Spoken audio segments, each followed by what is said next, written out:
ब्रह्मदेव गुरुजी श्री तारतम ज्योति जी महाराज की। ब्रह्मदेव गुरुजी परम पूज्य श्री दीनदयाल जी महाराज की। परम पूज्य गुरुजी स्वामी श्री श्री लक्ष्मण ज्योति जी महाराज की। बोल बोल पंजे वाले की, सर्व सुंदर साथ की। सुंदर साथी દિલમાં આનંદ લઈને આપણે આજની મજલને શ્રવણ કરીશું અને એથી પહેલા નિજનામ મહામંત્રનો જાપ કરીએ, મનને એકાગ્ર કરીએ। 1 મિનિટ સુધી નિજનામનો જાપ કરશું। શ્રી કૃષ્ણ કન્હૈયાલાલ કી જય।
कृष्ण कन्हैयालाल की जय। आओ सुंदर साजी वंदनाનું ગાન કરીએ। वंदना मैं कर रही श्री राज की।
સિંહાસન ઉપરમાં આસીન અક્ષરાતીત શ્રી રાજ્યમાજી શ્રી રાધે કૃષ્ણજીના પાવન ચરણ કમલમાં અખંડ દંડવત પ્રેમ પ્રણામ કરીએ. આ સંસ્થા તેમજ મંદિરના નિર્માતા બ્રહ્મલીન ગુરુજી શ્રી 108 શ્રી તારતમ જ્યોતિજી મહારાજજી, બ્રહ્મલીન ગુરુજી શ્રી 108 શ્રી દીનદયાલજી મહારાજજી તેમજ વર્તમાન ગાદીપતિ મહંત શ્રી એવા સ્વામી શ્રી 108 શ્રી લક્ષ્મણ જ્યોતિજી મહારાજજીના પાવન ચરણોમાં પ્રણામ કરી આશીર્વાદ લેતાની સાથે મંદિરના પૂજારી મહારાજજી, ટ્રસ્ટીજન તથા આપ સહુ ભક્તિમતી માતાઓ, બહેનો વ ભાઈઓ, સુંદર સાંજી જે મંદિર આંગણે ઉપસ્થિત થઈને આ વિતક ચર્ચા રસપાન કરી રહ્યા છો, આપ સૌભાગ્યશાળી છો. તથા દેશ વિદેશમાં બેસીને સુદ્ધા જે આ વિતક ચર્ચાનો લાભ લઈ રહ્યા છે એવા સર્વ સુંદર સાજી મહાનુભાવોને રચિતા સખીના કોટી કોટી પ્રેમ પ્રણામ. આવો સુંદર સાજી ચોપાઈ દોહરાવીએ. શ્રી મહામતી કહે એ સાથજી, શ્રી મહામતી કહે સાથજી, એ અપની બુનિયાદ, એ अपनी बुनियाद, अब तुम्हें आगे कहो, अब तुम्हें आगे कहो, ताको करो याद, ताको करो याद, ताको करो याद. ताको करो याद. કૃષ્ણ કનૈયાલાલ કી જય. સુંદર સાજી જે ગઈકાલની મઝલ આપણે શ્રવણ કરી હતી, શ્રી સતગુરુ સ્વરૂપ શ્યામાજીના અવતારને રાજ્ય મહારાજજી ત્રીજી વાર દર્શન આપે છે અને ત્રીજી વારના દર્શનમાં શ્રી શ્યામાજી મહારાણીજીને તેઓ પૂર્ણાત પૂર્ણ કરે છે. અને જ્યારે તારતમ મહામંત્ર એમને પ્રદાન કર્યો તો આ તારતમ મહામંત્ર અને જ્યારે શ્રી કૃષ્ણ સ્વયં સદગુરુજીના હૃદય ધામમાં બેઠા ત્યારે જ એમની દૃષ્ટિ પરમ ધામમાં ખુલી ગઈ. મૂળ મિલાવા નજર આવ્યું, હદ બેહદ જે કંઈ પણ છે એ બધું જ એમને જોવામાં આવે છે. કોઈ પણ પડદો આત્મા આડે રહેતો જ નથી. ભાગવતની આટી ગુટીઓ પણ ખુલસ્ત થઈ ગઈ. હવે કહો, ભાગવત સાંભળવા જવાની આવશ્યકતા રહી ખરા? કારણ કે જે એમાંથી રસ મળવાનું હતું એ પોતે પૂર્ણાત પૂર્ણ થઈ ચૂક્યા છે. તો હવે એ જ ક્રમથી પાછું ભાગવત સાંભળવું હોય તો આપણે કઈ એનો એ જ ઘૂંટવાનું થોડું છે. એનાથી આગળ વધવાનું હતું. શ્રી દેવચંદ્રજી મહારાજજી કથાકાર કાનજી ભટ્ટજી પાસે ગયા અને રીતપૂર્વક વિદાય લીધી. કારણ કે 14 વર્ષથી સાંભળતા હતા, તો એમને પણ જે માન સન્માન પૂર્વક જે કઈ દેવું હોય, અર્પણ કરવાનું હોય, એ વિધિ પૂર્વક શ્રી દેવચંદ્રજીએ કર્યું અને આજ્ઞા લીધી. વર્ષ ચતુર્દશ મેં લઈ ફલ પાયો આનંદ, મેરે અબ અટકાવતે કરો કથા જીન બંધ. કાનજી ભટ્ટજી, મેં 14 વર્ષ સુધી તો બહુ જ સરસથી રસપાન કર્યું તમારા મુખારવિંદ થકી, પરંતુ હવે હું કાલથી આવવાનો નથી, કારણ કે જે મારી ચેષ્ટા હતી, જે લક્ષ્ય હતું, એની પૂર્તિ થઈ ચૂકી છે. તમારા આશીર્વાદથી મારું મનોરથ પૂર્ણ થઈ ચૂક્યું છે. માટે કાલથી હવે હું કથા શ્રવણ માટે નહીં આવું, પરંતુ આપ શ્રી મારી રાહ નહીં જોતા. એ તો કાનજી ભટ્ટજી શું કર્યા કરે, એનો એ દોહરાવ્યા કરે કે દેવચંદ્રજી આવશે આવશે કરીને. એટલા માટે આજ્ઞા લઈ લીધી શ્રી દેવચંદ્રજી મહારાજે અને તેઓ પોતાના ઘરે એટલે રાજમંદિરમાં પધાર્યા. હવે એક જ વાત શ્રી દેવચંદ્રજીના અંદર ચાલી રહી છે કે મને તો શ્રી રાજજી મહારાજે દર્શન આપીને કહ્યું કે મેં ભેજું તમામ ધામની જે સખીઓ છે, સદગુરુજીએ પ્રશ્ન કર્યો હતો કે હું એમને ઓળખું તો કેવી રીતે ઓળખું? જ્યારે એવો પ્રશ્ન કર્યો તો કૃષ્ણજીએ કહ્યું, આપ ફક્ત એટલું જ કરજો કે હું જેને તમારી પાસે મોકલું એને તમે તારતમ મહામંત્ર આપી અને એને જાગૃત કરજો, એને જ્ઞાન આપજો. શ્રી દેવચંદ્રજી મહારાજ રાહ જોઈ રહ્યા છે ક્યારે શ્રી કૃષ્ણજી કોઈને મોકલશે, કોઈને મોકલશે. જ્યો જ્યો લીલા ઠોર સબ લખે આપ સાક્ષાત, ત્યો ત્યો આતુરતા બળે મિલન અપની જાત. પોતે જ્યારે શ્રી દેવચંદ્રજી મહારાજ એક એક લીલાને પ્રત્યક્ષ જોઈ રહ્યા છે, ત્યારે દેવચંદ્રજીને લાગે છે કે આ હું કોને કહું. જેવી રીતે મેં ગ્રહણ કરી છે આ વાત, એવી રીતે કોણ કરશે? ધામની આત્મા હશે તે જ કરશે. તો કોને કહું? મારી જાત એટલે બ્રહ્મ સૃષ્ટિ. આ બ્રહ્મ સૃષ્ટિના જે સખીઓ મને ક્યારે આવીને મળશે અને ક્યારે હું એમને આ બધી વાતો પીરસું? ડે બાય ડે પ્રતિદિન એમની અંદરની આતુરતા વધતી જઈ રહી છે. યાદ આવ્યું, એક એવા છે જે આ વાતને ગ્રહણ કરી શકશે.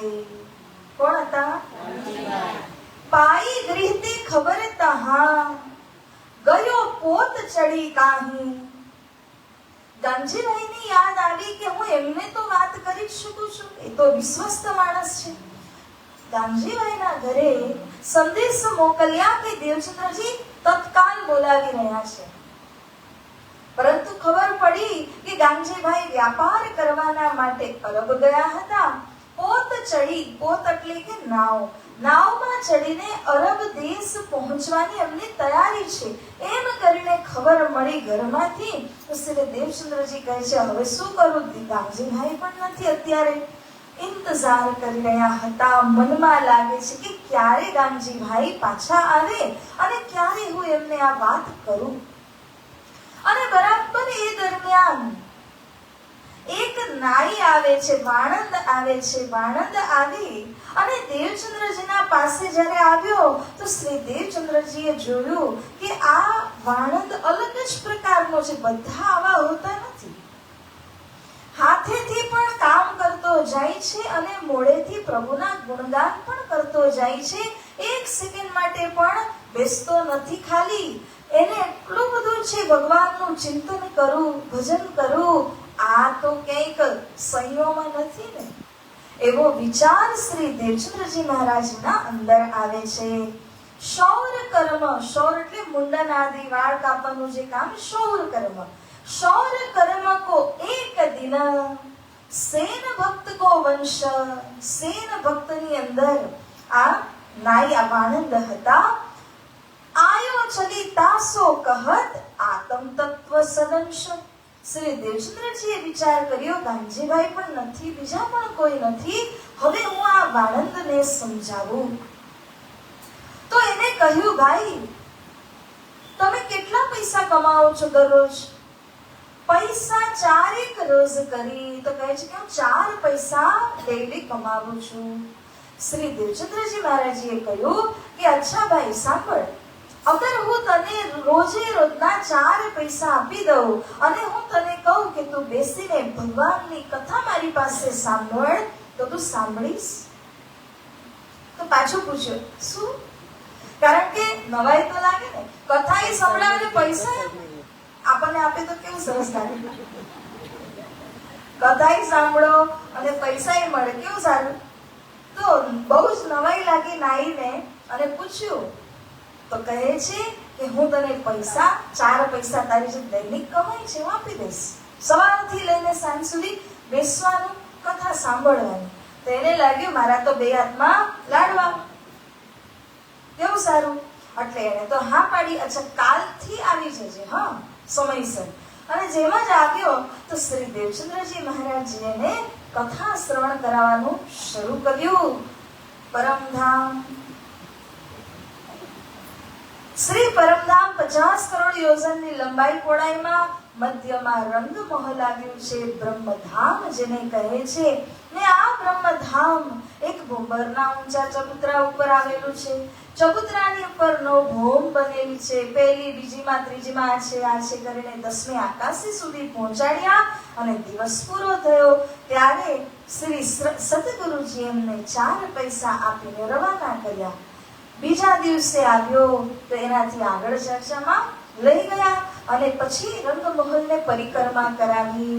દક્ષિણમાં બટપીપલની ચોકી છે, પશ્ચિમમાં ફૂલનોર બાગ છે, આવો ઉત્તરમાં તો લાચત્રા તાળવન અને પૂર્વમાં આવો પરિક્રમા પૂરી કરવા 7 ઘાટ આવેલા છે, પાટઘાટ આવ્યું છે.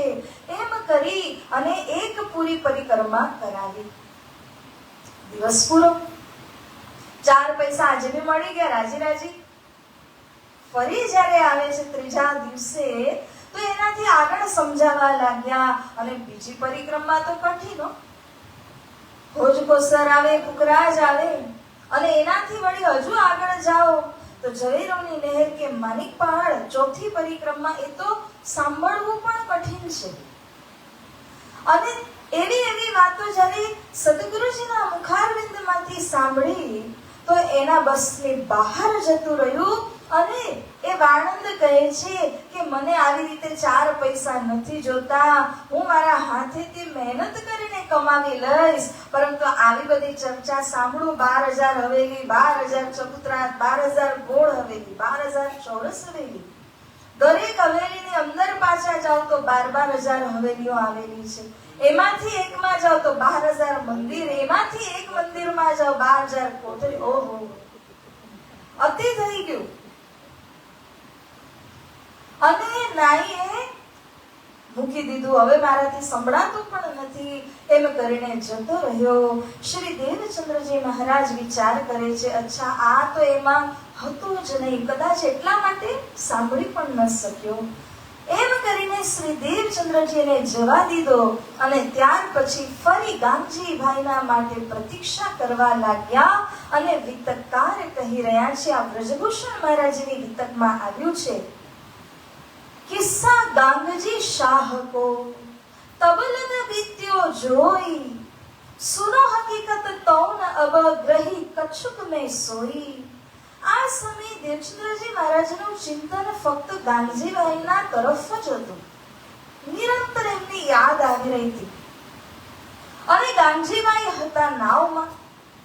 આ સમયે જે વાત, જે પ્રસંગ ઘટિત થાય છે એના માટે વિતકકાર કહે છે, આ હકીકત મેં મારા હૈયામાં ધારણ કરી છે, તમારી આગળ બયાન કરું છું. તો સુંદર સાજી આને સાંભળો. ગાંગજીભાઈ નાવમાં હતા ત્યારે શું બન્યું? તો કહે છે, નાવ વિશે શ્રી કૃષ્ણજી દર્શન દિયે તહાં આઈ, કરો દરસ લ્યો શરણ તુમા, સદગુરુજી કો જાય કૃષ્ણ કનૈયા લાલ કી. શ્રી કૃષ્ણજી નાવમાં બેઠેલા ગાંગજીભાઈને દર્શન આપીને કહે છે, તમે તત્કાલ પાછા જાઓ અને સદગુરુજીના દર્શન કરો, એમના શ્રી ચરણોમાં સમર્પિત થઈ જાઓ. જેમ જ ઉઠ્યા ગાંગજીભાઈ તો બધી વાત યાદ છે, પરંતુ શું સમજ્યા કે આ તો સપનું હતું અને સપનાની વાત ઉપર અમલ નથી કરતા. તો ગાંગજીભાઈએ પાછો જવાનો કોઈ નિર્ણય ન લીધો અને બેઠા રહ્યા. બીજી વાર દર્શન આપીને મોકલવાની વાત કરી, તેમ છતાં ગાંગજીભાઈએ કોઈ નિર્ણય લીધો નહીં. રૂપ મુકુટધારી તહા લખ્યો તીસરી બેર, કહ્યા હાલ में मुर्कीवो तुम किन्ही अति जेर. મુકુટધારી કૃષ્ણજીનું સ્વરૂપ ત્રીજી વખત ગાંગજીભાઈના સ્વપ્નમાં આવીને એવો આદેશ આપે છે કે તમે ઝેર એટલે ખૂબ દેરી કરી ચૂક્યા છો. હું તમને આ ત્રીજી વાર કહી રહ્યો છું કે તમે તરત જ જાઓ અને સતગુરુજીને તમે મળો, એમના ચરણોમાં પ્રણામ કરો. હજી સુધા તમે નથી માનતા? अब हम मुर्कावे तुम्हें. मानो के न मानो, હવે જહાજને હું જ પલટાવી દઉં છું. જે કિનારે બેઠા હતા એ જ કિનારે પાછા. ત્યારે તો એવું ને કે પવનના વેગથી નાવ ચાલે, 40 દિવસમાં પવન અનુકૂળ હોય તો તમે ગંતવ્યમાં પહોંચો. પરંતુ ગાંગજીભાઈ બેઠા અને એ નાવને ઊંધો પવન લાગ્યો. જો પરમાત્મા ધારે તો શું અશક્ય છે? ઊંધો પવન લાગે છે, નાવ જે ઠેકાણેથી બેઠી એ જ ઠેકાણે પાછી આવી ગઈ. हम अब मुर्कावे तुम्हें तुमरो वस कछु नाहे, उतरी नावते जाओ घर दर्श करो तुम ताहे. ગાંગજીભાઈ મારી વાતને તમે માની નહીં, હવે હું જ તમારી નાવને પાછી પલટાવી દઉં છું. જે કિનારે બેઠા ત્યાં પહોંચાડ્યા અને આદેશ આપ્યો, કશે જતા નહીં. ક્યાં જશો? ઉતરીને સીધા ડાયરેક્ટ સદગુરુજીના ઘરે જઈ અને એમની મુલાકાત લેજો. તે નિરંતર તમને યાદ કરી રહ્યા છે. આ કૃષ્ણજી કોણ છે? સદગુરુજીના હૃદયમાં બેઠા છે કે નહીં? શ્રીરાજજી, શ્રી કૃષ્ણજી ત્યાં જઈને ગાંગજીભાઈને આદેશ આપે છે, જાઓ સદગુરુજીના પાસે. તમે જુઓ, વિચાર કરો કે સદગુરુ અને કૃષ્ણજી અલગ નથી. શ્રી કૃષ્ણજીનું કામ સદગુરુજી કરી રહ્યા છે ને સદગુરુજીને તમે બાયપાસ કરો, છોડીને રાજી કે કૃષ્ણજી પાસે જવાની કોશિશ કરો, અસંભવ, અશક્ય, ક્યારેય નહીં બને. કારણ કે સદગુરુ ને શ્રી કૃષ્ણ એક જ છે. તો અહીંયા વાલા સુંદર સાંજી જાગે પર ઘટિકા ભઈ. 22:30 નો સમય પસાર થયો. ગાંગજીભાઈ ઝબકીને ઉઠી ગયા સપન જોયા પછી. લગ્યો આઈ તોફાન. ઊંધો પવન એવો લાગ્યો, તોફાનના વેગે હવા લાગી. ફિર્યો જહાજ તબઈ તહા. જહાજને ફેરવીને પાછું ઓલા જ કિનારે લઈને ભારતના કિનારે બેઠેલા એ જ કિનારે લાવીને મૂકવું પડ્યું. રહ્યો ન હાથ નિદાન. એમના હાથમાં, ગાંગજીભાઈના હાથમાં કોઈ નિદાન કે કોઈ પર્યાય ન રહ્યો અને એમને ફરી પાછું અહીંયા આવવું જ પડ્યું. કારણ કે પરમાત્માની ઈચ્છાના ઉપરવટ આપણે થઈ જ નથી શકતા. આને કહેવાય હુકમ. સતગુરુ આગે આની કર, ઠાડે દ્વે કર જોરી. આયો તુમારી શરણ અબ, મેટો મેરી ખોરી. કૃષ્ણ કનૈયા લાલ કી જય. ગાંગજીભાઈ આવ્યા, દોડતા ભાગતા પોતાની ભૂલ એમને ખબર પડી કે સપનું કરતા કરતા મેં 2 વાર આદેશને અમાન્ય કર્યો. ત્રીજી વાર એટલે જ મને આવી રીતે પાછો મોકલી આપ્યો. શ્રી કૃષ્ણજીએ તરત જ ઉતરી અને શ્રી દેવચંદ્રજીના પાસે ગયા. કદમોમાં લાગીને માફી માંગી કે મને ક્ષમા કરો. મેટો મેરી ખોરી. આપણામાં જે કઈ કમી હોય ને એ કમી કોણ મિટાવી શકે? જેના દિલમાં પૂર્ણાત પૂર્ણ શ્રી રાજી મહારાજ શ્રી કૃષ્ણ બેઠા છે એવા સદગુરુ જ મિટાવી શકે આપણી કમીને. તો ગામજીભાઈ કહે છે કે મારી કમીને આપ મેટો દૂર કરો. હું ક્ષમા પ્રાર્થી છું કે મને શ્રી કૃષ્ણજી આટલી વખત કહેવું પડ્યું ને પછી હું અહીંયા આવ્યો છું. મારે એક જ વારમાં સમજીને આવી જવું જોઈતું હતું. સ્વપ્ન કરીને ટાળતા ગયા વાતને, ક્ષમા માંગવી પડી. હવે જ્યારે અહીંયા આવ્યા વિતકાર આની જ સાથે એક પ્રસંગને હજુ બતાવે છે કે આ ગામજીભાઈ અને સદગુરુજીના વચ્ચે કેવો સંબંધ છે. મતો આપકો અતિ અગમ बात अलौकिक भाव खुले गूढ़ निज वस्तु जो करो ना हमें छिपाओ.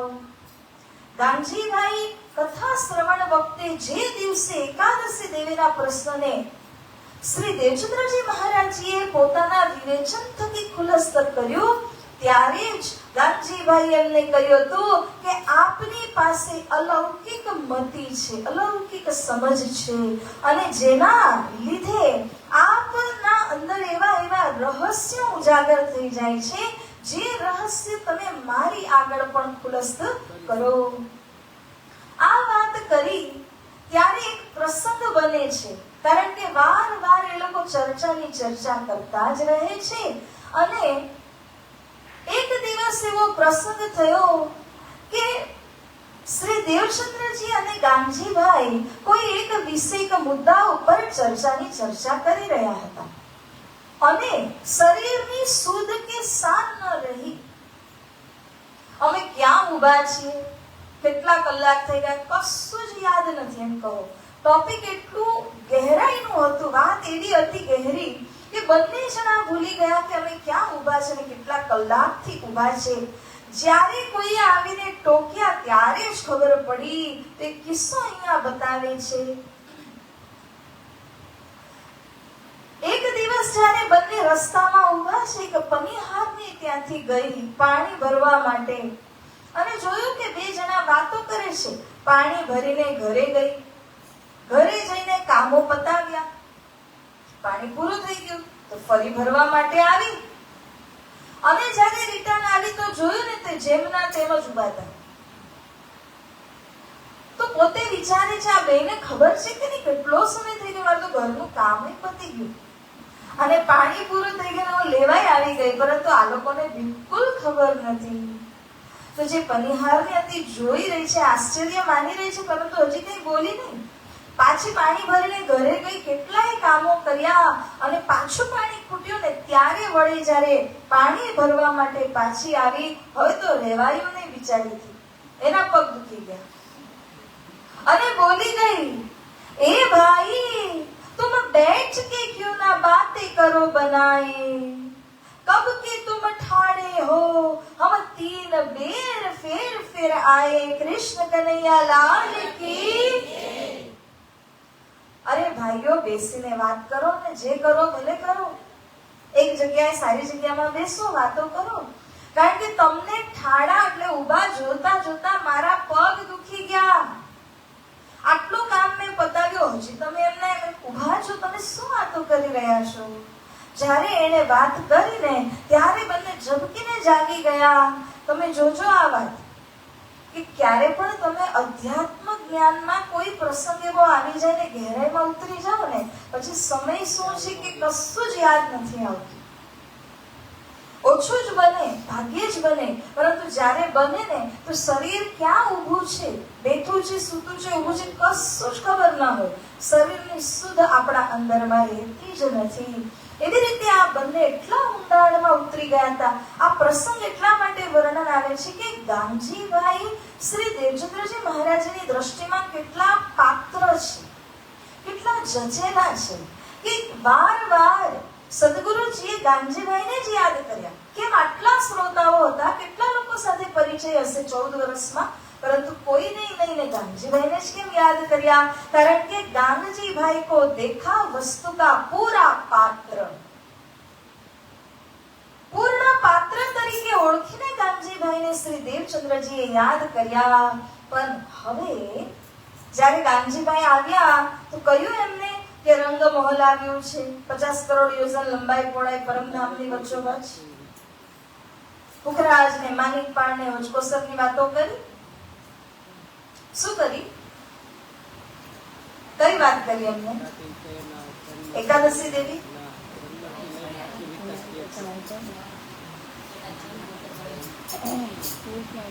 કોના જન્મથી? મને લાગ્યું એના એટલે ગાંધીભાઈ. फिर जन्म से लेके आए नए नगर तहालो सारी विदक कह चलेता ऊपर फिर नए नगर में जो कर बया दीदार सो सारी बताए दे जो मेहर परवरदिगार कृष्ण कन्हैया लाल की. સદગુરુજીએ જોયું કે ડાયરેક્ટ પરમધામની વાત કોઈને કરાતી નથી, કારણ કે અંકુર હોય તો પણ એને પહેલા જગાડવો પડે છે. એટલા માટે એકી સાથે જો પરમધામની વાત કરીએ તો કોઈ હજમ નથી કરી શકતા, હજામ જેવું થઈ જશે પાછું. એટલા માટે શ્રી સદગુરુજીએ વિચાર્યું કે પહેલા તો હું એમને મારી વિતકના આધારે સમજાવું. ગાંધીભાઈ એટલું તો સમજતા હતા, કારણ કે એકાદશીના પ્રસંગથી લઈને જેટલી પણ વાર સદગુરુજીએ ચર્ચાની ચર્ચા કરી એ બધી વાતો ગાંધીભાઈએ ગ્રહણ કરેલી છે. એટલે વિશ્વાસ હતો બંનેના વચ્ચે. અને શ્રી સદગુરુજીએ કહ્યું કે જો મારો જન્મ આવી રીતે થયો, 5 વર્ષની ઉંમરથી મારી અંદર આવી રીતની એક મહત્વાકાંક્ષા જાગૃત થઈ, પ્રશ્નો ઉઠવા લાગ્યા. મેં કોણ, કહાં थे आया, कहाँ वार, कहाँ पार, कहाँ मेरो भरतार. અને આ પ્રશ્નોની ખોજ કરતા કરતા 17મા વર્ષે તો મેં ઘર પરિત્યાગ કરી દીધું અને કચ્છ દેશમાં, ત્યારબાદ ભુજનગરમાં ખોજ કરી. અને જ્યારે કચ્છ જતી વખતે પહેલા દર્શનનું વર્ણન બતાવ્યું, તેમજ કેવી રીતે કચ્છ દેશમાં પહોંચી ગયા, ત્યાં ખોજ કરી. ભુજનગરમાં કઈ રીતે ખોજ કરી, હરિદાસજીની સેવા કરતા કરતા વાઘાની સેવા કઈ રીતે મળી, ત્યાં પછી કેવી રીતે એનું ધ્યાન કરતા કરતા બીજા દર્શનની પ્રાપ્તિ થઈ. ક્રમશ આટલું સમજાવ્યું. આટલું પણ આપણે તો એક સરખું બોલી જઈએ છીએ, પણ ક્રમશ શ્રી સદગુરુજી સમજાવી રહ્યા છે. ધીમે ધીમે ધીમે સંજમે સંજમે પીલાયની જેમ થોડું થોડું કરીને કહી રહ્યા છે. હવે નવા નગર શા માટે આવ્યા? હલ્લાર દેશમાં આવવાનું શું કારણ બન્યું? હલ્લાર દેશમાં આવીને અહીંયા ભાગવત સાંભળવા માટે શા માટે બેઠા? શું ઈચ્છા લઈને બેઠા? આ બધી જ વાતો સદગુરુજીએ ગાંધીભાઈને એવી રીતે સમજાવી અને ત્યાર પછી વાત કરી. 14 વર્ષ મેં આમ ભાગવત સાંભળ્યું અને પરવરદિગાર પૂર્ણ બ્રહ્મ પરમાત્મા જેમને કયા છે એમણે મહેર કરી અને મને ત્રીજા દર્શન આપ્યા. જ્યારે ત્રીજા દર્શનની વાત કરી, હવે ગાંધીભાઈને કહે છે કે આ ત્રીજા દર્શનની અંદર મને શ્રી કૃષ્ણજીએ પોતાની સંપૂર્ણ લીલા, પોતાનું સંપૂર્ણ સ્વરૂપ અને શૃંગાર આના વિષયમાં પૂરી રીતે સમજ પાડી દીધી. એટલું જ નહીં, શ્રી કૃષ્ણજી આવીને મારા અંતર હૃદયની અંદરમાં બેસી ગયા. કૃષ્ણ કનૈયા લાલ કી જય. પૂરી વિતક એમને બતાવી, સંભળાવી. અને ગાંધીભાઈ તો એવા હતા ને કે અવિશ્વાસ કરી. એમને સદગુરુજીના વ્યક્તિત્વ અને સદગુરુજીની અંદર જે વિવેક શક્તિ છે એનો પૂર્ણ પરિચય હતો. એટલે ગાંધીભાઈ વસ્તુના પાત્ર હતા. જ્યારે સદગુરુજી એમને વાત પીરસી તો ખૂબ જ પ્રસન્ન થયા ગાંધીભાઈ. તબ બહુત રાજી ભये आगे चर्चा को घर तहाँ मंडान होने लगा बात पसर चली यो कर. बोली श्री सद्गुरु महाराज की, श्री कृष्ण कन्हैया लाल की, श्री प्राणनाथ प्यारे की. जागणी लीला प्रारंभ. જો જાગણી લીલા પ્રારંભ તો દેવચંદ્રજીના પ્રાગટ્યથી થઈ ગયા, પરંતુ હવે જ્યારે દેવચંદ્રજી મહારાજજી એ જ્ઞાનને પીરસવાની શરૂઆત કરી તો સૌથી પહેલા ગાંધીભાઈને. એટલા માટે કાયદેસર જોઈએ, પ્રત્યક્ષ રૂપમાં જોઈએ તો અહીંયા સદગુરુજીના દ્વારા દાનજીભાઈને આ ધન પહેલું જ પીરસવામાં આવ્યું છે. આવી રીતે દાનજીભાઈ એટલા પ્રસન્ન થયા અને સદગુરુજીને કહે છે કે હે સદગુરુ, હું હવે તમારી પૂર્ણપણે સેવા કરું છું. હું આપના શ્રી ચરણોમાં સમર્પિત છું, કારણ કે પૂર્ણ બ્રહ્મ તમારા ઉપર પ્રસન્ન થઈને તમારા હૃદયમાં બેઠા છે. હું જો તમારી સેવા કરું તો ઓટોમેટિક શ્રી કૃષ્ણજીની જે સેવા થઈ જશે, એમાં કોઈ પણ બેરાઈ નથી, સંશય નથી. એવું કહીને ગાંધીભાઈ રોજ રોજ ચર્ચા સાંભળવા માટે આવવા લાગ્યા. અત્યારે જે ચર્ચા થઈ રહી છે એ રાજ મંદિર એટલે કે શ્રી દેવચંદ્રજીના માતા પિતાનું જે ઘર હતું ત્યાં થઈ રહી છે. પરંતુ ઘર તો કેવડું હોય, અને ઘરની અંદર સાર્વજનિક સ્થાન હોય અને ઘરમાં બહુ અંતર. તમારે મંદિરે આવવું હોય તો કોઈને પરમિશન લેવી નથી પડતી, પણ તમારે કોઈના ઘરે જવું હોય તો ઘંટડી મારવી પડે, હું આવું છું, જો તમે આ સમયમાં પૂછીને જવું પડે છે. તો એવી રીતે શ્રી દેવચંદ્રજીના પાસે જતી વખતે ગાંધીભાઈ તો બહુ જ નજીકના હતા, પરંતુ વાત જ્યારે પસરવા લાગી ગાંધીભાઈના માધ્યમથી, તો એમના થકી કેટલાય લોકોને ખબર પડી, જે એમના સર્કલના કહીએ ને, એટલે કે ગાંધીભાઈ નગર શેઠ છે અને નગર શેઠના કેટલા બધા કોન્ટેક્ટ હોય, ઓળખાણો હોય, એ બધા ઓળખીતા લોકોને ગાંધીભાઈ કહેતા, તમે દરરોજ ના જાઓ છો ને ચર્ચા સાંભળવા, તો આજે અહીંયા આવો ને એકવાર. જે આવતા અગર એમાં ધામનો અંકુર હોય તો સદગુરુજી પરખી લેતા, અને અગર એનામાં ધામનો અંકુર હોય તો એ પણ સદગુરુજીને છોડીને જતા નહીં. આવી રીતે ગાંધીભાઈના માધ્યમથી કેટલાય નવા લોકો જોડાયા, જે એમના ઓળખીતા હોય, જે એમના સગા સંબંધીઓ હોય, દોસ્ત મિત્રદારો હોય, એવા લોકો આવવા લાગ્યા. बात पसर चली. અત્યાર સુધી જે કેવલ સદગુરુજી અને ગાંધીભાઈના દરમિયાન હતું, એ વાત હવે એટલી પ્રસરી ગઈ કે ઘણા નવા લોકો જોડાઈ ગયા અને અહીંયા કથાનું મંડાણ શરૂ થયું. સૌથી પહેલું કહે તો રાજ મંદિરની અંદરમાં વિતકાર સદગુરુજીના પરિવારનો આપણને સંક્ષેપ પરિચય આપતા કહે છે, પહેલે દિન ઇસ્લામ में भाई गांधी धरे कदम, सेवा करी श्री देवचंद्र जी की चरणों सौंपी आत्म, श्री कृष्ण कन्हैया लाल की, सदगुरु महाराज की, गांधी भाई की. આ ક્યારેય ન ભૂલવું જોઈએ. આ ધર્મનો સ્તંભ છે. આજે જેના ઉપર આપણે બેઠા છીએ, જો ગાંધીભાઈ તે સમય ન સમજ્યા હોત અને સદગુરુજી પ્રત્યે સમર્પિત થઈને સેવામાં ન આવ્યા હોત, તો પહેલું પાત્ર જ જો ન સદગુરુમાં આવે કે ન સમર્પિત થાય, તો પછી ફેલાવું કઈ રીતે થાય? આજે આપણે બધા અહીંયા બેઠા છીએ કારણ કે ગાંધીભાઈ પહેલા એ ધન ગ્રહણ કરવા વાળા થયા અને એમના પછી લાઈન લાગી. પહેલા તો એ જ હતા ને. એટલા માટે ઇસ્લામ અહીંયા શબ્દ જે વપરાયો છે એને સમજો. ઇસ્લામ શું છે? ઇસ્લામ કહેવાનો લાલાજી મહારાજનો તાત્પર્ય છે શુદ્ધ સનાતન ધર્મ. આ બહુ જ મોટી વાત છે સુંદરસાજી, સમજવાની જગ્યા છે. ઇસ્લામ કહેવાનો તાત્પર્ય થાય છે શુદ્ધ સનાતન ધર્મ. આજે તમે જોશો કે બહાર લૌકિક જગતની અંદર સનાતન ધર્મના રક્ષાર્થે કેટલી વાતો ઉઠી રહી છે કે આપણે સનાતન હિન્દુ ધર્મની રક્ષા કરીએ. સનાતન ધર્મ સૃષ્ટિનો સનાતન એટલે મૂળથી જે ચાલીને આવ્યો તો સનાતન કહ્યું છે. હવે આપણે જે ધર્મ માર્ગમાં છીએ, ધ્યાનથી સાંભળજો, આપણે જે ધર્મ માર્ગમાં છીએ એ સૃષ્ટિ બન્યા પછી છે કે બન્યા પહેલા જ હતો? સૃષ્ટિ બનતા પહેલા આ ધર્મ પરમધામની અંદર સૃષ્ટિઓ પાલન કરી રહી હતી અને એ જ વાત અહીંયા જાહેર થઈ છે સંસારમાં. એટલે આપણો જે ધર્મ છે એ કેવો છે? સૃષ્ટિ સનાતન કરતા પૂર્વ સનાતન. સૃષ્ટિ સનાતન કરતા પૂર્વ સનાતન કહેવાય.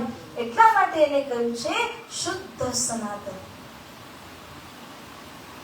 જ્યારે આપણે અણસમજ કે નાસમજ હોઈએ ને તો આપણે લાગે શું ઇસ્લામ જેવા શબ્દો કેમ મૂક્યા છે? પણ ખરેખર તમે જોવા જાઓ તો તારતમ્યમાં શું કહ્યું છે આપણને? શબ્દને પકડો કે અર્થને પકડો? શબ્દને પકડો કે અર્થને? શું કહેવા માંગે છે એ પકડવાનું છે. આ ચોપાઈ યાદ રાખજો. આ કડી અર્થમાં છે અજવાસ. અર્થમાં છે અજવાસ, શબ્દમાં કઈ નથી. શબ્દ ગમે તે છે, પરંતુ શબ્દની અંદર છુપાયેલું જે રહસ્ય છે ને એને તારતમ્ય ઉજાગર કરે છે. તો ઇસ્લામ કહેવાથી આપણે જે અહીંયા જે મુસલમાન લોકો જે પાલન કરે છે એને નથી સમજવાનું. સૃષ્ટિ બનતા પહેલા જે ધર્મ હતો, જે પરમધામમાં પાલન કરતા હતા, એ શુદ્ધ સનાતન ધર્મ, એને ઇસ્લામ કહ્યું છે.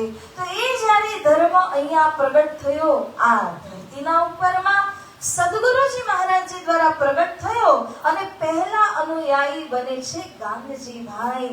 એટલે એ નિમિત્તે ગાંગજીભાઈની આપણે જયકાર લગાવી.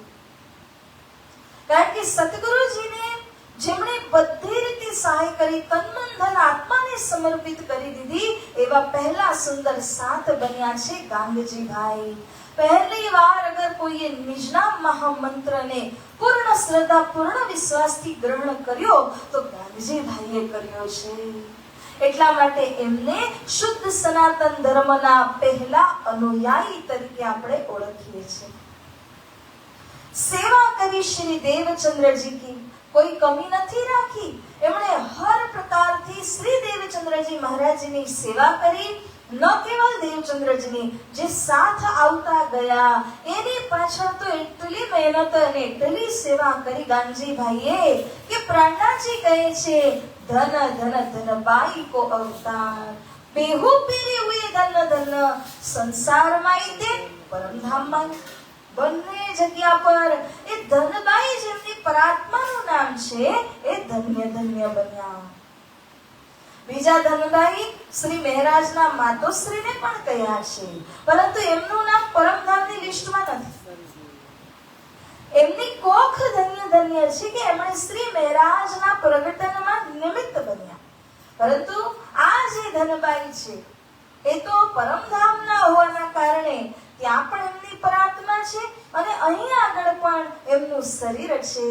તો બંને બાજુ પર ગાંગજીભાઈ ધન્ય ધન્ય બન્યા. માટે અહીંયા કહ્યું શ્રી દેવચંદ્રજી મહારાજજીના બે પ્રકારના પરિવાર છે. એક તો લૌકિક અને બીજું પારલૌકિક. જેને તે દિવસે આપણે ખબર છે ચોપાઈ આવી, કર કબીલા પાર કા કહ્યું તું, અંકુર બલ સુર ધીર. એ પારનો કબીલો જેને અલૌકિક કહેવાય, અને બીજો કબીલો એટલે કે શરીર સંસારનો કબીલો છે. શરીર સંસાર સંબંધી તો આપણને ખબર જ છે કે માતા પિતા કોણ હતા? મતુ મહેતા ને કુંવરબાઈ, પત્ની એટલે કે લીલબાઈ માત હતા, અને બે સંતાન હતા બિહારીજી અને જમુના. અને હવે આ જે જમુના છે એમનો સંબંધ મેઘો નામના ભાઈ સાથે જોડવામાં આવ્યો. મેઘોના ભાઈ હતા થારો, અને જે થારો છે એમની પત્ની ઠકુરાણીજી કહેવાય છે. ઠકુરાણીજીની સંતાન જેમને નાગજી કહેવાય છે, અને ભવિષ્યમાં જઈને નાગજી એ બિહારીજીના હજુરી બને છે.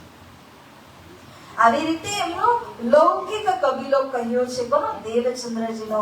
પારલૌકિક કબીલાની અંદર તો સૌથી પહેલા ગાંગજીભાઈ આવ્યા, અને ગાંગજીભાઈના બાદ એક એક સુંદર સાત જોડાતા ગયા, અને બધા સુંદર સાત જ્યારે આવ્યા તો કુલ સુંદર સાત થયા 313.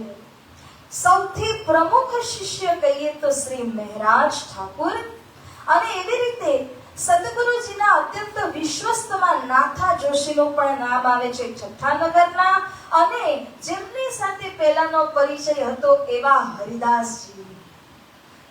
શ્રી દેવ દેવચંદ્રજી એક સમય હરિદાસજી પાસે મંત્ર લીધેલો, પરંતુ હરિદાસજીને દેવચંદ્રજીનો પરિચય હતો. માટે હરિદાસજીની નજર અતિ દેવચંદ્રજીના ઉપર શું કરે છે, ક્યાં છે, કેવી રીતે છે. એટલા માટે જ્યારે હરિદાસજીને ખબર પડી કે શ્રી દેવચંદ્રજી હવે કંઈક પીરસી રહ્યા છે, તો હરિદાસજીએ પણ એ અજવાળું પોતાના હૃદયમાં લીધું અને હરિદાસજી પોતાના પરિવાર સમેત શ્રી દેવચંદ્રજીના શિષ્ય બને છે. કૃષ્ણ કનૈયા લાલ કી જય. તો હરિદાસજીના જે પત્ની વૃંદાવન એમનો પુત્ર, વૃંદાવનની પત્નીનું નામ છે મૂલી અને એમના પુત્ર થયા નરહર. એ નરહર જે છે એનો સંકેત આવે છે કે એ કંઈક પરમધામની સખીઓમાં છે. હરિદાસજીના માટે પણ સંકેત આવે છે કે એ પણ શ્રી પરમધામની સખીઓમાં સામેલ છે. તો આવી રીતે કરતા કરતા ધીમે ધીમે જેની જેની પણ જાગણી થશે એનો થોડો થોડો સંક્ષેપ પરિચય આપણને આપતા જશે. અત્યારે આપણને સમજાવી રહ્યા છે કે ગાંગજી ભાઈના ઘર પરિવારની અંદર કોણ કોણ હતા. કારણ કે વિચાર કરજો, પરમધામથી સખીઓ એક જગ્યામાં નથી આવી, પણ ઘણીવાર એવું બને છે કે લાખો લાખો પરિવારમાં કોઈ બ્રહ્મ સૃષ્ટિ નથી હોતી અને એક પરિવારમાં 2, 4, 4, 5 પણ હોય છે. જેવી રીતે ગાંગજીભાઈનો જે પરિવાર તમે જુઓ તો માતા ગંગાબાઈ, ગાંગજીભાઈના મોટા ભાઈ ખેતાભાઈ, એમના ખેતાભાઈના પત્ની ગાંગજીભાઈના ભાભી. એ કોણ થાય? ગાંગજીભાઈના ભાભી હીરબાઈ. હીરબાઈ પરમધામની વાસનાઓમાં છે.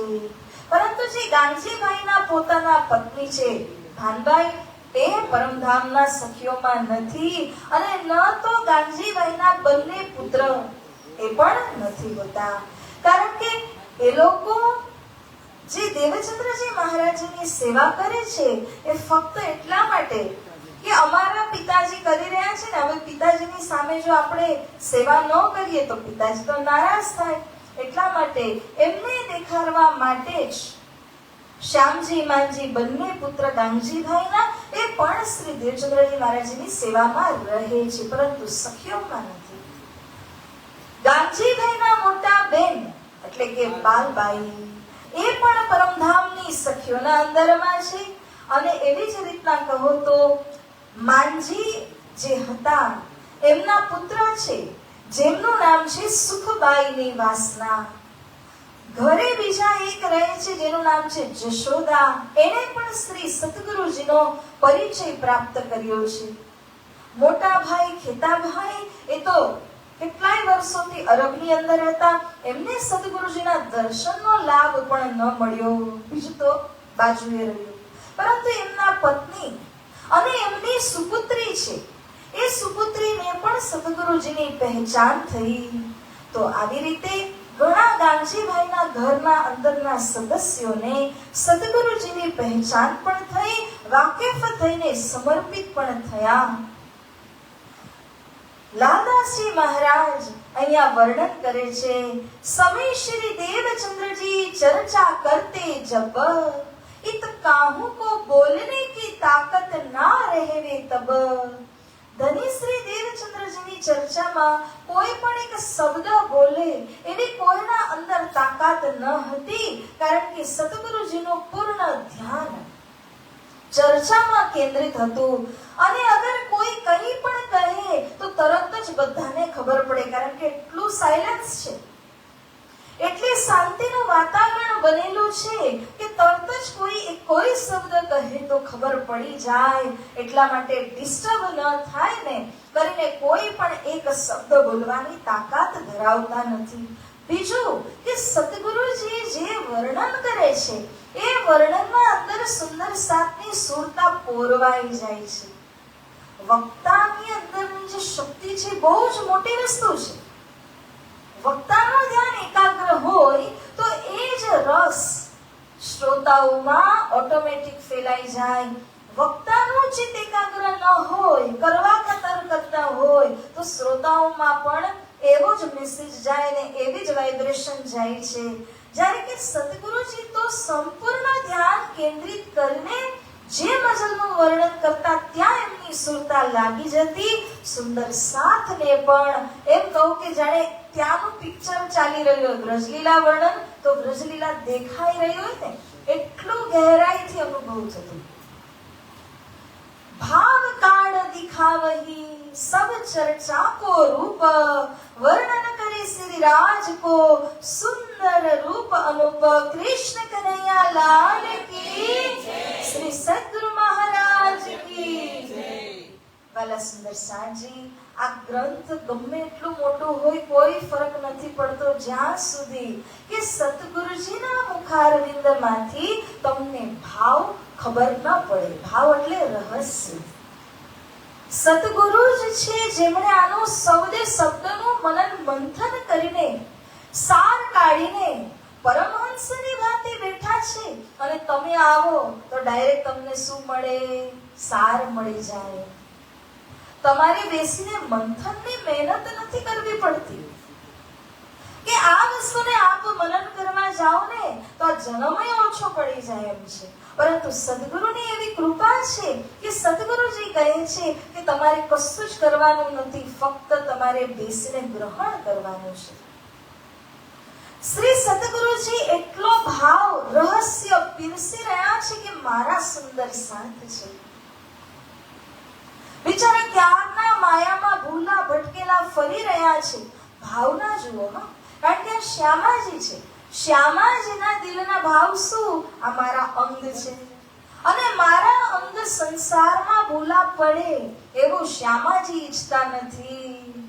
હું આટલા વર્ષો સુધી પરમાત્માની ખોજ કરતી રહી. અંદરની ક્રાંતિ કેટલી હતી એમને અનુભવ છે. મારા સુંદર સાથ એવી રીતે ન ભટકે, એવી રીતે ન તડપે, એટલા માટે સદગુરુજી આ પૂરી વસ્તુ એમને પીરસી દેતા. અને એમને કોઈ એવી કન્ડિશન નથી કે તમે મને આ આપો તો હું પીરસું. નિષ્કામપણે, નિસ્વાર્થપૂર્વક શ્રી દેવચંદ્રજી મહારાજ રહસ્યમય વાતો પીરસે છે ત્યાં સુધી કે પૂર્ણ બ્રહ્મ પરમાત્માના સ્વરૂપનું વર્ણન કરે છે. ત્યારે સુંદર સાજી એક વાત સમજો કે રાજ્યનું જે સ્વરૂપ છે ને, આપણે સવારે પણ બોલીએ છીએ, સાંજના પણ આપણે બોલીએ છીએ. આપણે ખરેખર એટલા અભાગ્યશાળી છીએ કે જેની કોઈ સીમા નથી. શ્રી રાજ્યનું જે સ્વરૂપ બોલવામાં આવે છે એ વાસ્તવમાં પૂર્ણ બ્રહ્મ પરમાત્મા કઈ રીતે બેઠા છે મૂળ મિલાવામાં તમારે સીધું સ્વરૂપ બોલીને ધ્યાન ત્યાં પોરવી લેવાનું હોય. કશું જ કરવાની આવશ્યકતા નથી. જે ક્ષણે આંખ બંધ થઈ શરીરને છોડ્યું એ સ્વરૂપ તમે જીવનમાં કેટલી વખત તમે બોલ્યા હશો અને સ્વરૂપ ચિત્તમાં બેસી ગયું છે આપણા.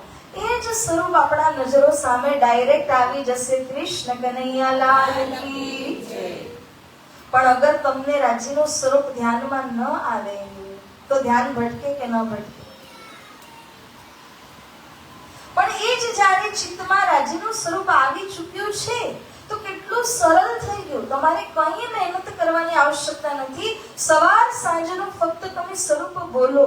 જેને હજી ગહેરાઈમાં જવું છે તો તમે સાગર કે સિનકાર ગ્રંથમાં જાઓ.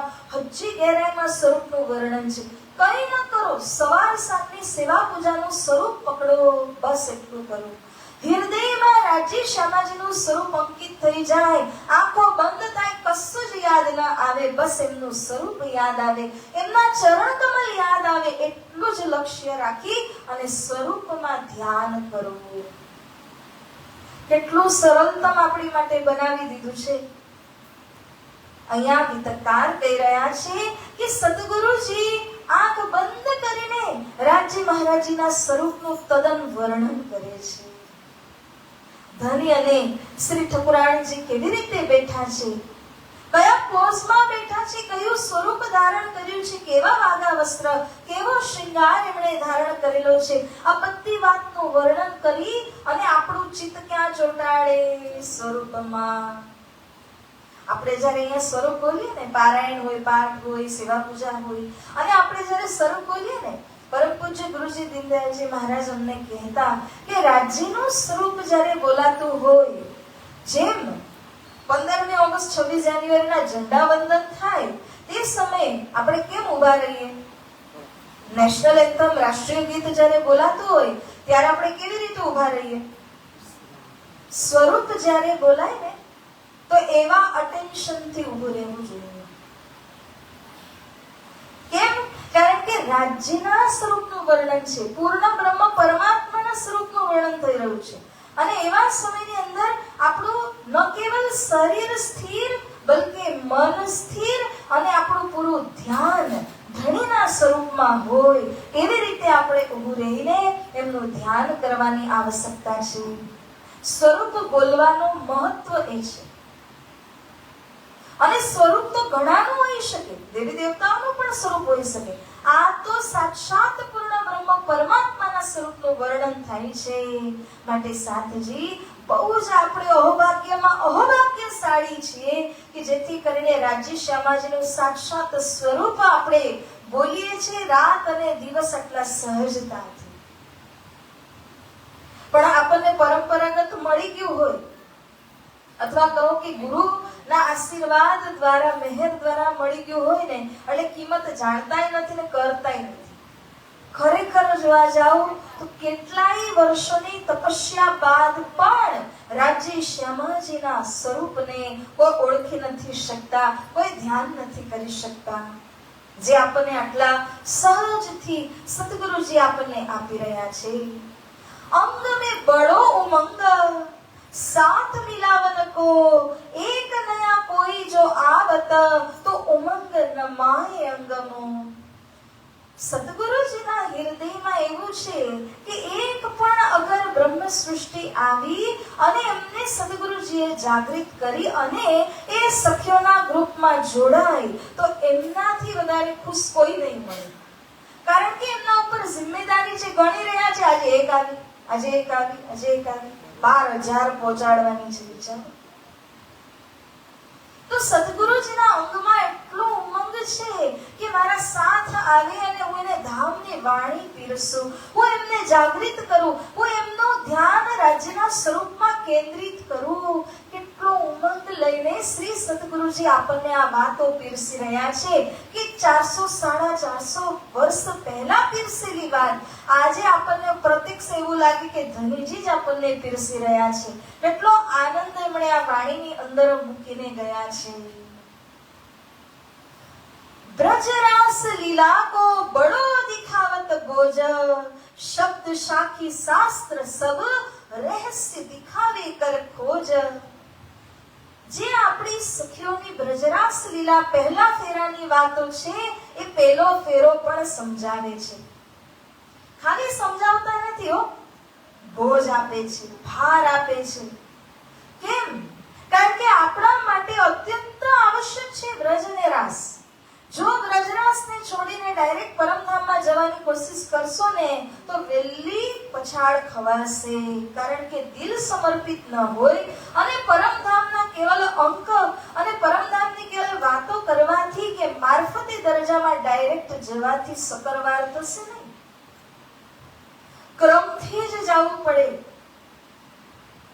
બ્રજ અને રાસ જે આપણી પોતાની લીલાઓ છે એ લીલાઓને જાણી એના પ્રેમને હૃદયની અંદરમાં ધારણ કરાવે છે સદગુરુ સ્વરૂપ અને ત્યારબાદ જ પરમધામની વાતો પીરસે છે.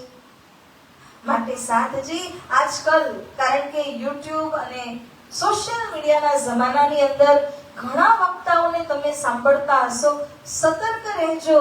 જે કૃષ્ણ વિરોધી છે કે બ્રજરાસ લીલાના વિરોધી છે એ કોઈ કામના નથી. ગમે એવી વાણીની ઊંચી ઊંચી વાતો કરે ને હાથ જોડીને બંધ કરી દેજો. શ્રી કૃષ્ણ સિવાય બધું અંધારું છે. બ્રજરાસને મૂકીને પરમધામની વાતો થતી નથી. એટલા માટે સુંદર સાજી ગુમરાહ ન થતા, ભ્રમિત ન થતા અને સાચો માર્ગ શું છે, કોણ સાચા માર્ગ ઉપર ચાલી રહ્યા છે એને તમે અવશ્ય પકડજો. શ્રી સતગુરુજી શાસ્ત્રોની વાતનો નિચોડ કાઢીને કે કયા શાસ્ત્રની અંદર શું ભાવ રાખ્યો છે એ પણ સુંદર સાજીને ભલી ભાંતિ પીરસતા હતા. આવી રીતે શ્રી સતગુરુજીના સમયકાળની અંદર કેવો માહોલ, કેવો આનંદ છે એનું થોડુંક વર્ણન અહીંયા વિતકાર આપણને કરીને સમજાવે છે. श्री देवचंद्र जी के अमल में साथ को सुख हुआ अंग, तिनकी चर्चा सुनते मावत नहीं उमंग. श्री देवचंद्र जी ની ચર્ચાને સાંભળવા માટે શ્રદ્ધાળુઓ આવતા, કલ્પાપણ થઈને સાંભળતા, એક એક શબ્દને ગ્રહણ કરતા અને અંગમાં ઉમંગ સમાતો નથી એવી સરસ મજાની રસદાર ચર્ચા સતગુરુજી એમને કરીને સમજાવતા. गांगजी भाई सेवही उच्छव रसोई नित्य, नई नई भांतो सेवही हुआ अंग में उमंग इत. જેવા સદગુરુ એવો જેમનો જમણો હાથ ગાંગજી ભાઈ, એમની અંદર એટલો ઉમંગ, એટલો ઉત્સાહ છે કે નવા નવા સુંદર સાથને જોડી રહ્યા છે. જોડતા માત્ર નથી, એમની ભાવના એવી છે કે સદગુરુ જ્યાં વાણી પીરસીને આત્માનો ખોરાક આપે છે, તો મારા ઘરે જે સુંદર સાથ આવે કે સદગુરુજીના રાજ મંદિરમાં જે આવે એમને શારીરિક ખોરાક પણ દેવો પડશે. સમય સમયમાં ચા તો દેવી પડે, સમય સમયમાં ભોજન દેવું પડે, પ્રસાદીની વ્યવસ્થા કરવી પડે, કારણ કે લાંબી ચર્ચા 3-3 કલાકની ચાલે છે. તો શરીર પણ એનું કંઈક માંગે છે. ગાંગજીભાઈ એને ધ્યાનમાં રાખીને સુંદર સાથની માટે એ બધી જ વ્યવસ્થા કરે છે કે કોઈ સુંદર સાથ એવો ન કહે કે અહીંયા આ વ્યવસ્થા નથી એટલે હું ઘરે જાઉં છું કે હું નથી આવી શકતી. તો જે રીતે સદગુરુજી આપી રહ્યા છે એવી જ રીતે ગાંગજીભાઈ પણ આપી રહ્યા છે. અહીંયા જ સમજવાની બીજી વાત છે, સુંદર સાથનો મેળો બહુ જ મોટી વાત છે. સુંદર સાજી વાણીમાં તમે બધાએ વાંચેલું જ છે. રાજ્યને રીઝાવા હોય તો સાથની સેવા કરો, રાજ્ય રીઝે છે. રાજ્યને નારાજ કરવા તો એ સરળ છે. સુંદર સાથમાં તમે ભેદભાવ કરો, ઝઘડા કરો, એકબીજાની કાનાફૂસી કરો, રાજ્ય તો જાણે જ છે. એમાંથી તમે રાજ્યને સરળતાથી નારાજ કરી શકો છો. શું કરવું છે એ આપણા હાથમાં છે. હોય રહ્યો ઇત રેણ સમાન, ઇત જાગે કો ફલ યહી હૈ. હે સુંદર સાજી, એટલા માટે ગાંગજીભાઈ જે જાગૃત થઈ ચૂક્યા છે, અત્યારે ગાંગજીભાઈની વાત છે, આગળ છત્રસાલજીની વાત આવશે. બંનેમાં તમે જુઓ ને એક જ વાત કોમન છે. કોમન શું છે? સમાન શું છે બંનેમાં? સેવા, પ્રેમ સેવા. એક જાગૃત આત્મા એ છે, પોતે તો જાગી ગઈ, હવે મને ખબર છે તરત તો કઈ પરમધામમાં ઉઠાવવાનું નથી, સમય આવશે તો જ રાજ્ય લઈ જશે. ત્યાં સુધી શું કરવું? જેમ હું જાગી એમ સુંદર સાથને જમા કરું. તો સુંદર સાથની સેવા કરવામાં એ પૂરી રીતે કમર બાંધીને તૈયાર થઈ જાય છે. આવી રીતે જે જાગૃત થયા છે ને વાસ્તવમાં એ સુંદર સાથની સેવા કરશે. એને ખબર છે મારે તો રાજ્યને રીઝાવા છે, પણ રાજ્યને કઈ રીતે રીઝાવું? શ્રી પ્રાણનાથ કે ધર્મ में जो कोई लावे ईमान, छत्रसाल तिन ऊपर तन मन धन कुर्बान. ગાંગજીભાઈ પણ સેમ જ પાલન કરી રહ્યા છે કે મારા સદગુરુજીમાં જે વિશ્વાસ ધારણ કરીને આવશે એવા સુંદર સાથની હું સેવા કરું તો ધની મારા ઉપર રીઝે છે. એટલા માટે વારવાર વાણીમાં આવે છે, સતર ઋતુમાં તો ઘણી વખત આવ્યું છે કે તમે ધામનો મેળો સુલભ છે પણ દુર્લભ મેળો સંસાર. ધામમાં બ્રહ્મ સૃષ્ટિઓનું એક સાથે મળવું, પાટઘાટ જવું કે કોઈ પણ 25 વૃક્ષની જગ્યાઓમાં જવું એ સહજ છે. પરમધામમાં કઈ રૂકાવટ જ નથી. રૂકાવટ તો અહીં છે, કમી તો અહીં છે. કશે પણ જવું હોય તો પ્લાનિંગ કરીને જવું પડે, કશે પણ કઈ જવું હોય તો ઘણી બધી વસ્તુ લઈને જવી પડે.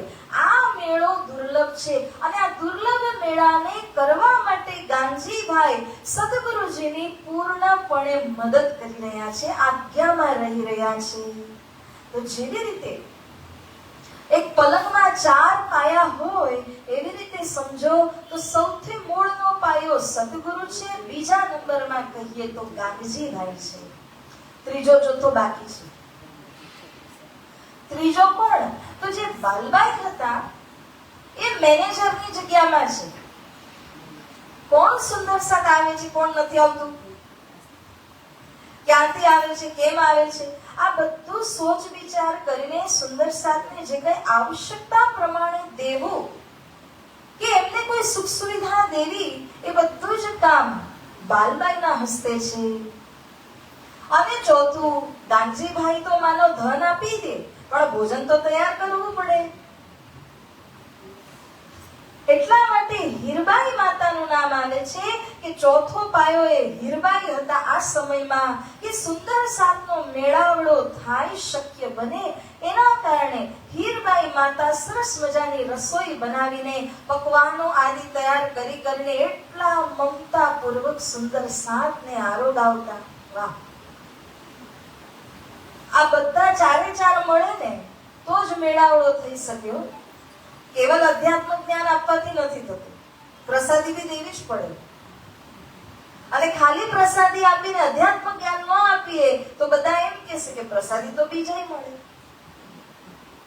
એટલે કે બધી વસ્તુ જોઈએ છે. જો મેનેજમેન્ટ પણ જોઈએ, પ્રસાદી પણ જોઈએ, અધ્યાત્મ જ્ઞાન પણ જોઈએ, ધન પણ જોઈએ. ધન લાવી રહ્યા છે ગાંધીજીભાઈ. તો આપણે ગમે એટલું કમાણા હોય ને જીવનમાં, એ બધું જ કઈ પરમધામ જવાનું નથી કે મરી ગયા બાદ આપણી સાથે જવાનું નથી. કોણ એન્જોય કરે છે? આપણી પાછળ વાળા. અને કરે તો કરે ચલો, પરંતુ ખોટી રીતે કરે એના કરતા એ ધનને જ્યારે તમારી પોતાની હયાતીમાં તમે સારા કર્મ કે સારા કાર્યમાં લગાડો, રાજ્યના સેવાર્થે લગાડો, સુંદર સાધના માટે લગાડો, તો આ ધન તમે પરમધામના કરન્સીમાં કન્વર્ટ કરી લીધું. આ ઉદાહરણ તમે ઘણી જગ્યાએ સાંભળ્યું હશે કે તમારી પાસે રૂપિયા છે અને કદાચ અમેરિકા જવાનું થાય તો તમારે ડોલર જોતા હોય, બરાબર? હવે તમે રૂપિયા લઈને ત્યાં લઈને જાઓ તો બધી જગ્યાએ કઈ કામ ના આવે. તમને એ લોકો શું કહે? ડોલર આપો. તમે અહીંના રૂપિયા પરમધામમાં લઈને જશો તો રાજ્ય ચલાવશે. એટલા માટે અહીંનો જે રૂપિયો છે એને તમે ત્યાંના કરન્સી એટલે કે ત્યાંનો પૈસો શું છે? સેવા, ભક્તિ, પ્રેમ. અહીંના રૂપિયાને તમે એવી રીતે વાળો, એવું બનાવો કે અહીં કરેલી સેવા ત્યાં પહોંચે, ત્યાં કામ આવે. એટલે જે કંઈ પણ આપણી પાસે હોય ને એમાંથી ધારી લેજો જીવનની અંદર આપણા ગુરુ પ્રત્યે, મંદિર પ્રત્યે, આ વાણી પ્રત્યે તમે જો એમાંથી એક સારો એવો ફાળો કે અંશને કોન્ટ્રીબ્યુટ કરો છો, મતલબ કે સમર્પિત કરી દો છો, તો તમે તમારા પરમધામનું ભાતું બાંધી લીધું. કૃષ્ણ કનૈયા લાલ કી જય. પરમધામનું ભાતું બાંધી લીધું. પણ આપણી પાસે અધડક પણ હોય એક સમય, અને આપણે જો એમને ન આપી શકીએ તો પછી આપણી પાછળ તો અહીંયા રહી ગયું. તમે આટલી કમાવાની મજૂરી કરી હોય પરંતુ ભોગવે છે કોણ? પાછળ વાળા છે. એટલે હંમેશા જીવનમાં લક્ષ્ય રાખો કે એક એવો સારો ફાળો કે જે આપણે સિંહ ફાળા તરીકે રાજ્યના ચરણોમાં અર્પણ કરીએ અને એ જ આપણા માટે પરમધામનું ભાતું બની જાય. પશ્ચિમી દેશો છે ને, આ અમેરિકા વગેરે, ત્યાં તમે જોશો એક પદ્ધતિ છે, એવી પદ્ધતિ છે દરેક વ્યક્તિ, નાનું મોટું, પૈસા વાળું, ગરીબ, જે કઈ હોય, દરેક વ્યક્તિ જ્યારે મરે એની પહેલા એનું વિલ બનાવે. વસિયત તો અહીંયા બને છે, એમાં કોઈ નવાઈની વાત નથી. વિલ બનાવે. વસિયતની અંદર જેવી રીતે એને ગોઠવ્યું હોય કે મારા પુત્રોમાં, પુત્રીઓમાં હું આટલા ટકાનું ધન આપીને જાઉં છું, ફલાના પ્રોપર્ટી આના નામે, ફલાના આના નામે છે, એવી રીતે ફરજિયાત, આ શબ્દ છે ફરજિયાત, એક હિસ્સો કહો પ્રોપર્ટીનો એ ચર્ચમાં આપીને જાય છે. તમે વિચારો જેટલા વ્યક્તિ અને જેટલા વ્યક્તિઓ વિલ બનાવે, ઘરે ઘરેમાં કેટલા વ્યક્તિઓ, દરેક વ્યક્તિ પોતાના વસિયતમાંથી એક હિસ્સો, એક ફાળો, સારો ફાળો, સિંહ ફાળો, એવો સારો ફાળો ચર્ચને આપીને જાય. કેમ? કારણ કે પોતાનું પરલોકનું ભાતું બાંધીને જઈ રહ્યા છે. પશ્ચિમી દેશો જે આપણા જેવી સંસ્કૃતિ પણ નથી કે આપણા જેવું ધર્મ જ્ઞાન પણ નથી, જ્યારે એ લોકો આટલું વિચાર કરે છે કે મારે મંદિર કે મારા ઈષ્ટ પ્રત્યે આવી રીતે નામે કરીને કંઈક જવાનું છે, ત્યારે આપણે તો ઘણો વિચાર કરવાની જગ્યા બને છે. કારણ કે આપણને ખબર છે આપણે તો ધામ જવાનું છે અને ધામ જઈશું. શ્રી રાજી મહારાજની આગળ શું મોઢું દેખાડીશું? આપણી પાસે ગમે એટલી સંપત્તિ થઈ ગઈ હોય અને રાજીના માટે કંઈ જ ન કર્યું હોય, કોઈ વસ્તુ ન આપ્યા હોય, તો ધામધણીની આગળ શું મોઢું લઈને જશું? એટલે વિચાર કરવાની જગ્યા છે કે ગાંધીભાઈએ કેમ પોતે આટલું મહેનતથી કમાવેલું ધન હતું, આ ધનને સુંદર સાતની સેવામાં શા માટે લગાવ્યું? કે મંદિર કે સદગુરુજીની સેવા પ્રત્યે શા માટે એમણે આ ધનને લગાવી દીધું? એના ઉપર જરૂર આપણે વિચાર કરવાની આવશ્યકતા છે. કારણ કે આવી જાગૃત આત્માઓ હોય, જો તમે એને ફોલો કરો ને, ત્યાં જ આપણો બેડો પાર થઈ જાય. તો સુંદર સાજી આવી રીતે ગાંધીભાઈની સેવા જે આપણે અવિસ્મરણીય, ક્યારેય ભૂલી ન શકાય એવી એમની સેવા છે. कोई नया साथ को लिया वही समझाए के दिन में दिन पर राजी हो वही क्या नेकी करूं इनसे. अगर जो कोई एक सुंदर साथ कोई नवा व्यक्तिने लઈને આવે તો સદગુરુ મહારાજ એના ઉપર એવી રીતે રીજે. કોના ઉપર? હા, જે લઈને આવ્યા છે એના ઉપર. જે આવ્યું નવું એના ઉપર તો ખરું, પરંતુ એનાથી વધારે લયાવા વાળા ઉપર રીજે છે કે અચ્છા, આણે તો મારું જ કામ કરી લીધું છે, તો આના ઉપર હું શું નેકી કરું, આને હું શું બદલામાં આપું, શું આશીર્વાદ આપું? એવો વિચાર શ્રી સદગુરુજી કરે છે. તો યહ મહેનત મોકો કરના જરૂર, तिस वास्ते साथ के आगे चर्चा को चलावे पूर. कृष्ण कन्हैया लाल की जय. સદગુરુ મહારાજજી સુંદર સાતની આગળ પહેલા તો એક વખત લિમિટેડ સુંદર સાત હતા, પણ જેમ જેમ મંડાણ વધતું ગયું તો 2 વખત ચર્ચા કરવા લાગ્યા, એક વારમાં 3 કલાક. પણ પછી જ્યારે ઘણા સુંદર સાતનો વધારો થઈ જાય છે તો શ્રી સદગુરુજી 3 વાર ચર્ચા કરતા અને પ્રત્યેક વખતમાં 3 કલાક એક પ્રહર ચર્ચા માટે દેતા, જેથી કરીને મારા ધામના સુંદર સાજીને રસપાન કરાવવામાં કોઈ જાતની કમી ના રહે. તો આવી રીતે એક સુંદર માહોલ રચાયો અને શ્રી દેવચંદ્રજી મહારાજ પહેલા રાજમંદિરમાં શરૂઆત કરે છે, જે વ્યક્તિગત ઘર હતું, પરંતુ ત્યારબાદ ગામજીભાઈ નગર શેઠે પોતાનું ઘર પણ સદગુરુજીને અર્પણ કર્યું અને આવી રીતે સદગુરુ મહારાજજી ચાકલા મંદિર ગાંગજીભાઈના ઘરે બેસીને ચર્ચા કથા કરવા લાગ્યા. ઘર જ એમને સમર્પિત કરી દીધું. ગામજીભાઈ માટે જેટલું પણ કરીએ એટલું ઓછું છે, કારણ કે સમયમાં એમણે આ સમર્પણ કરી અને પોતાનું નામ અખંડ હંમેશા હંમેશા માટે ધન્ય ધન્ય કરી લીધું છે. કૃષ્ણ કનૈયા લાલ કી જય. આવો આપણે એક ધૂન બોલાવીએ, કારણ કે બધા હજી સુરત પહોંચવાનું છે.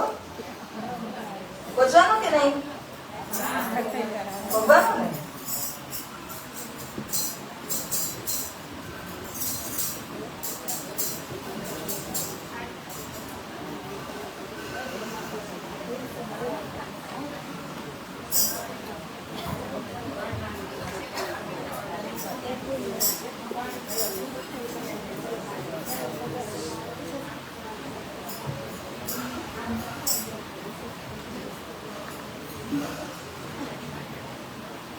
श्री कृष्ण कन्हैया लाल की जय. सतगुरु की वाणी पढ़ने से जीवन हमारा सुंदर होगा. सतगुरु की वाणी पढ़ने से जीवन हमारा सुंदर होगा.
सहारा होगा, स्वामी चरणों का सहारा होगा, जीवन हमारा सुंदर होगा, जीवन हमारा सुंदर होगा, सतगुरु की वाणी पढ़ने से जीवन हमारा सुंदर होगा, सतगुरु की वाणी पढ़ने से जीवन हमारा सुंदर होगा, रहेंगे संसार में सुरता हो निज धाम में, रहेंगे संसार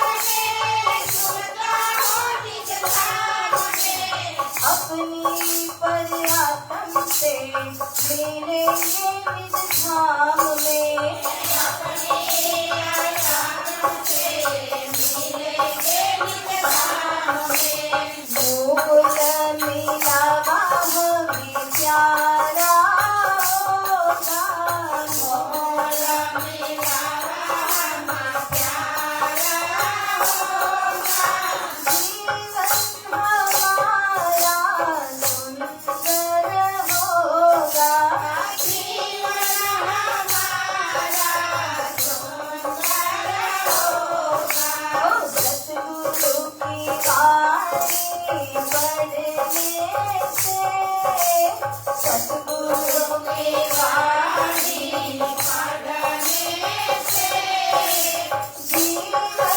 हमारा सुंदर होगा, जीवन हमारा सुंदर होगा, ये माया तो आनी जानी झूठा ये संसार है, ये माया के आनी जानी झूठा है संसार है, श्रीराज नाम की वाणी पढ़ लो बेड़ा पार है, श्रीराज नाम की वाणी पढ़ लो बेड़ा पार है, सुंदर समय सुहाना होगा, सुंदर समय सुहाना होगा, जीवन हमारा सुंदर होगा,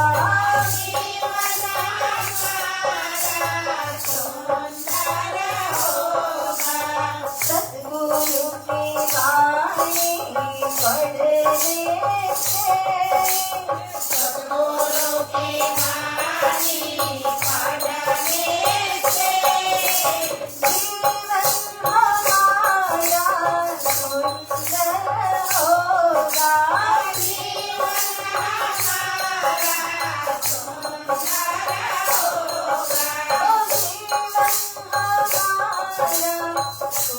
सुंदर होगा, जीवन हमारा सुंदर होगा, ओ जीवन हमारा सुंदर होगा, जीवन हमारा सुंदर होगा। कृष्ण कन्हैया लाल की जय। આજે એકવાર ફરી આપણે છેલ્લે કડી દોરાવાની છે ત્યારે ફરી આપનું કામ પડશે. તો સુંદર સાંજે આગળ એક પ્રસંગનું વર્ણન કર્યું છે. રાજ નિત્ય દેવે દીદાર આરોગે બેરતી ન બસતા માંગે આરોગતે આજ ક્યો ફિક્કી ખારી કે ન. શ્રી કૃષ્ણજી દરરોજ પ્રગટ થાય છે સદગુરુજીના હૃદય ધામમાંથી અને પ્રગટ થઈને સુંદર સાતની સાથે સાથે બેસે વિરાજે પંગતમાં બેસીને ભોજન આરોગે. આરોગે તો આરોગે એનો વાંધો નહીં, પણ પછી નુક્સ કાઢે. બહુ ધ્યાન આપવું પડે. શ્રી કૃષ્ણજીથી બચાય નહીં, શ્રી કૃષ્ણજી કહે, આજે દાળમાં કેમ મીઠું ડબલ ઠપકાર્યું? શાકમાં મીઠું જ નથી નાખ્યું, બંનેનું મીઠું દાળમાં નાખ્યું. ફિક્કી કેમ બનાવી, ખારી કેમ કરી? એટલે કે નુક્સ કાઢતા કાઢતા નટખટિયા તો છે જ, એટલે બહુ જ નટખટપન કરતા કરતા શ્રી કૃષ્ણ સુંદર સાતમાં હળી મળીને પંગતમાં બેસીને આરોગે છે. કેટલી વાર? દિવસમાં 3 વાર. અને આ જે વાતો હતી એ વાતો આગળ વધતી ગઈ. હીરબાઈ હતા ને, હીરબાઈની ભત્રીજી, હીરબાઈની નહીં પણ મેઘબાઈની ભત્રીજી, અજબાઈ, મેઘબાઈની ભત્રીજી અજબાઈ. તો આ જે મેઘબાઈ હતા એ મંત્રી ઘરાનાના વહુ છે. અને એમને ખબર પડી, દામજીભાઈના ઘરે જે અજબાઈ હતા એમના થકી ખબર પડી કે આવી રીતે શ્રી કૃષ્ણજી આવીને 3 વખત આરોગે છે અને ખૂબ સરસ મજાની આડિકા લીલા કરે છે, દર્શન દેવાની લીલાઓ થાય છે. તો જ્યારે એમને અજબાઈ કહેતા હતા, અજબાઈ ભત્રીજી છે, મેઘબાઈ ફૈબા છે, ફૈબા અમારા ઘરે તો આવી રીતના સરસ મજાની લીલા થાય છે. સાંભળે અને વિચાર કરે કે ગાંડી થઈ ગઈ છે, કૃષ્ણજીના દર્શન દિવસમાં 3 વાર અને શ્રી કૃષ્ણ પંગતમાં બેસીને આરોગ્ય, આ કેવી રીતે સંભવ છે? વિશ્વાસ આવતો નહીં. આઈ અંતર તે ધની 10 સુખિન સહિત સિધાવહી, પરમ ઉજ્જવલ સદન માહી 3 બેર સો આવહી. પરંતુ હકીકત છે કે સદગુરુજીના હૃદયમાંથી 3 વાર શ્રી કૃષ્ણ પ્રગટ થતા. ક્યારે? માનો કે સત્સંગ ચર્ચા પૂરી થાય ને શ્રી દેવચંદ્રજી જયકાર લગાવી અને જ્યારે અહીંયાથી ઉઠે અને ચરણ પાદુકા ધારણ કરે કે શ્રી કૃષ્ણજી એમના હૈયામાંથી પ્રગટ થઈ અને બધાને દર્શન આપતા. એકમાત્ર શ્રી કૃષ્ણ નહીં, એમના સાથે 10 સખીઓને લઈને આવીને દર્શન દેતા. તો આ લીલાના જેણે દર્શન કર્યા એમનું જ દિલ જાણે, એની આત્મા જ જાણે. બીજા તો સાંભળતા જ રહી જાય કે આ સાચું બી હોઈ શકે એવું લાગતું હોય. અને મેઘબાઈના સાથે આવું જ થયું. 1 વર્ષ 2 વર્ષ નહીં, 9 વર્ષ કાઢી નાખ્યા. ક્યારેય એમણે અજબાઈની વાતને માની નહીં. એમાં વચ્ચે એક પ્રસંગનું વર્ણન આવે છે. સદગુરુજીનો મહત્વ આપણને આ પ્રસંગમાંથી સમજાય. સયન કો કંચન કી એક દિન કસેડી દી, કોઈ દિન કશું દે રહી, યો કરે નિત્ય શાદી. શાદી એટલે લગ્ન નો થાય, અહીંયા શાદી એટલે કે ખુશિયારી, આનંદ. શ્રી કૃષ્ણજી આવે ને તો ખાલી આજ નથી આવતા. નાના બાળકો હોય તેના માટે ઢીંગલા લઈ આવે, ચોકલેટો, સ્વીટ્સ જે કઈ હોય એ લઈને આવીને એમને રાજી કરે. અને મોટા હોય તો કંચનની કસેડી આપી દે, કારણ કે રાજી કરવા છે સુંદર સાથને. એકવાર હીરબાઈ માતાજીની સાથે આ પ્રસંગ બન્યો કે જે લોયામાં, મોટું લોયું, આટલા લોકોની રસોઈ બનાવવાની છે, કડાઈ કેટલું મોટું હશે, અને એની અંદર જ્યારે દાળ પકાવી રહ્યા હતા તો પાણી ટપકી ટપકીને ચૂલામાં જાય ને ચૂલો ઠરી જાય ને દાળ બને ને. સમય થઈ ગયો, ચર્ચા પૂરી, કૃષ્ણજી પ્રગટ થઈ ગયા અને હજી રસોઈ તૈયાર નથી થઈ તો ગયા આટો મારવા કિચનમાં શું ચાલે છે. અને જ્યારે જઈને જોયું તો હીરબાઈ માતા કમ્પ્લેન કરે છે કે તમારા જેવા પૂર્ણ પુરુષોત્તમ મારા ધણી છે, પણ મારી પાસે એક સારી કસેડી નથી કે જેમાં હું દાળ બનાવી શકું. સુંદર સાથને વેઇટ કરવું પડી રહ્યું છે, કારણ કે આમાં ટાણું પડી ગયું છે, દાળ બનતી નથી. બીજા જ દિવસે સોનાથી બનેલી કંચન કઢાઈ લઈને આવીને હીરબાઈ માતાને આપી. અને શું આપ્યું? કસેડી આપી, સાથે ગર્ભ થયું. બીતકકાર કહે છે, યાહી ભાંતિ દીર્ઘજીવ ગર્વ તેહી ક્ષીણ હીરબાઈ કો. જેમ જ સોનાની કસેડી, ઓહો મારી વાત આટલી જલ્દી માની. કસેડી તો આપી, સોનાની આપી પાછી. એટલે માતાનું જે ગર્ભ હતું એ માથું હતું એ મેર સમાન પર્વત સમાન ઊંચું થયું અને લાગ્યું મેં તો કૃષ્ણજીનું હૃદય જીતી લીધું, હવે શું જોઈએ? એટલે કે એમના હાવભાવમાં ચલન વ્યવહારમાં ફરક આવી જાય છે. અહંકાર જાગૃત થયો, ગર્વ થવા લાગ્યું અને સદગુરુજીની જે રીતે સેવા કરતા હતા એમાં ફરક દેખાયો. સદગુરુજી તો તરત જ સમજી જાય કે પેલા જેમ હીરબાઈ આ સેવા નથી કરતા, આ થોડું અલગ લાગી રહ્યું છે. અને સદગુરુજી કે કોઈ પણ ઈષ્ટ પરમાત્મા ગમે તે હોય, પોતાના અનુયાયી પોતાના ભક્તોમાં ગર્વ અહંકાર રહેવા દેતા નથી. અહંકારી આપણો બહુ મોટો દુશ્મન ગણાય, પતન કરી નાખે, પરમાત્માથી અલગ કરી દે. એટલા માટે પરમાત્મા નથી ઈચ્છતા કે મારા સાચા ભક્તોની અંદર અહંકારનો લેશ માત્ર પણ હોય. અને સદગુરુજીએ એવું જ કર્યું, વિચાર કર્યો કે હીરબાઈ માતાને હવે અહંકાર રહિત બનાવવા માટે શું કરવું? તો યુક્તિ કરી, ચર્ચામાં બેઠા અને સમય થયો ભોજનનો, થાળ ભોગ લાગવાનો. હીરબાઈ માતા આવ્યા અને શ્રી સદગુરુજીને કહે છે કે રસોઈ તૈયાર છે, હવે આપ શ્રી ચર્ચામાં જયકાર લગાવશો તો થાળ ભોગ લાગવાની તૈયારી થઈ ચૂકી છે. પરંતુ શ્રી સદગુરુજી દરરોજ જ્યારે એમની વિનંતી આવે તો સ્વીકારતા, પરંતુ આજે વિચાર્યું કે હીરબાઈ માતાને થોડુંક આપણે કંઈક સમજાવવાની જરૂરત છે. માટે સદગુરુજીએ હીરબાઈ માતાને કહ્યું કે મને થોડો આજે પ્રસંગ લાંબો છે અને એટલા માટે તમે એવું કરો કે શ્રી કૃષ્ણજીને તમે ભોગ આરોગવા માટે બોલાવો, પછી હું ચર્ચા પૂરી કરીશ. હીરબાઈ તો એટલા રાજી થયા ને અંદરથી, કારણ કે એકાંતમાં શ્રી કૃષ્ણજીને બોલાવવા મળે, વાતો કરવા મળે તો બહુ રાજી થઈ ગયા. અને જ્યારે હીરબાઈ પોતાના જગ્યામાં જ્યાં રસોઈ ઇત્યાદિ બનાવીને કૃષ્ણજી આરોગતા, ત્યાં જઈ થાળ પીરસી તૈયાર કરીને એને પ્રાર્થના કરી, હે કૃષ્ણ કનૈયા આવો અને બિરાજો ને આરોગો. કેટલી વાર અરજી કરી, શ્રી કૃષ્ણજી પ્રગટ ન થયા. બિચારી પરેશાન થઈને દેવચંદ્રજી પાસે ગઈ, હે સદગુરુજી કૃષ્ણજી તો પ્રગટ નથી થયા, આપ ચલો આપ આરોગો. પરંતુ સદગુરુજી કહે છે ના ના, તમે વ્યવસ્થિત પુકારશો તો કૃષ્ણજી આવશે, તમે એમને પેલા આરોગાવો. ફરી ગયા, ફરી પુકાર્યા, ન થયું, ત્રીજી વાર પુકાર કરી, હવે તો હાર માની નહીં આવે. અને જ્યારે ગયા ને દેવચંદ્રજીના પાસે તો હાવભાવ અને આંખોથી જ સમજાઈ ગયું શ્રી દેવચંદ્રજીને. તરત જ જયકાર લગાડી શ્રી દેવચંદ્રજી મહારાજે પાદુકા ધારણ કર્યા. એવા શ્રી કૃષ્ણ પ્રગટ થયા. કૃષ્ણ કનૈયા લાલ કી જય.